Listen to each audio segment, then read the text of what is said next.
Hi అండి. నేనిప్పుడు చూపించబోయే రెసిపీ చిక్కుడుగాయ తాలింపు.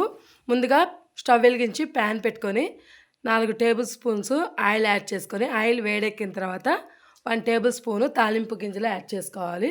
అవి కొద్దిగా ఫ్రై అయిపోయిన తర్వాత 2 ఆనియన్స్ ఇలా కట్ చేసేసుకొని, కొద్దిగా పావు టీ స్పూను సాల్ట్‌ని యాడ్ చేసుకోండి. సాల్ట్ యాడ్ చేసుకోవడం వల్ల మనకి ఆనియన్స్ తొందరగా మగ్గిపోతాయి.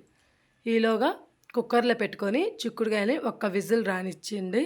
అంతే, మరీ 2, 3 రానిస్తే మెత్తగా అయిపోతుంది. ఇప్పుడు ఆనియన్స్ ఫ్రై అయిపోయాయి కదా, ఇప్పుడు ఉడికించుకున్న చిక్కుడుకాయ ముక్కల్ని ఇందులో యాడ్ చేసుకుందాం. టేస్ట్ సరిపడా సాల్ట్ని కూడా యాడ్ చేస్తున్నాను.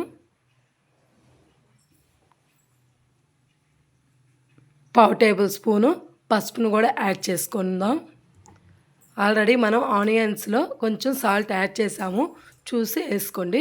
నేను ముక్కలు ఉడికించేటప్పుడు అసలు ఏ సాల్ట్ యాడ్ చేయలేదు. ఇప్పుడు ఒకసారి మిక్స్ చేసుకొని 2 నిమిషాలు మగ్గనిద్దాము. చాలా బాగుంటుంది ఈ చిక్కుడుకాయ తాలింపు అయితే. చూసారు కదా, కొంచెం మగ్గిపోయింది కదా. 1 టేబుల్ స్పూను ధనియా పౌడర్, 2 టేబుల్ స్పూన్స్ కారం, మీ టేస్ట్ తగ్గట్టు వేసుకోండి కారం. ఇది ఒకసారి మిక్స్ చేసుకొని 1 నిమిషం మగ్గిన తర్వాత ఫైనల్గా సన్నగా తరిగిన కొత్తిమీర చల్లేసుకోవడమేనండి.